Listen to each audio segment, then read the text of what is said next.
also you start writing a book probably because you want to pick your knowledge and put it in writing.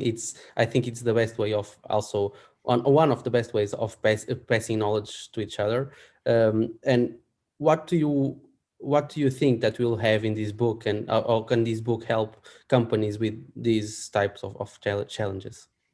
Yeah, so I think the book it's still a work in progress. So the first thing which I try to do is that I do a lot of strategy sessions, and I call them growth lever discovery sessions, where within 4 hours I can really quickly analyze, okay, what do you need to do, and this is your next step, and this is how you need to do it. But I charge 2,500 euros per session for that, and especially for a lot of companies, like they don't have these type of budgets to do these type of things. So what I wanted to make sure is that that thought process that I have over there, to make that accessible for everybody, that they can also apply it to themselves. But it also gives me some kind of leverage, and I can make sure that people can either work with me through those online tools and the book, and probably more books that are going to come out, or that if they want, they can work directly with me. And it's all about like the thing that I see a lot is that companies, when they are stuck on growth, it's because of different things. They it's not clear what they need to do, or they are afraid to make certain decisions, or the things that they are doing, they're not doing them in the best way possible.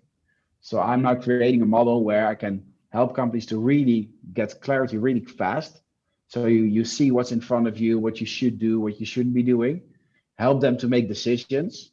For example, I had one client who wanted to make, let's say, 1,000 euros per day, and she had a very big chunk of their revenue was based on an assignment where she was making 500 euros per day, Hmm. and she couldn't increase her rates over there.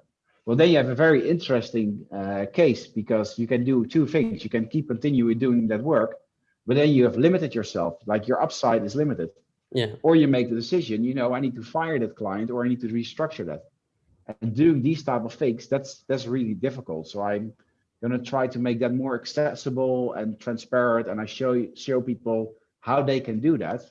Because the moment she called that client, you know what, uh, I can't do it like that anymore. Another client called who basically wanted to pay 3 times more than an old client. So I really believe that if you're able to release those type of things and you make a decision, then you open up room for higher margin activities. And the third thing is basically how can you get more about what you're doing? And once you know that something works, you've identified the pattern of what works, that you can really institutionalize that into assets, and that you can automate it and get the most out of it. Okay, that's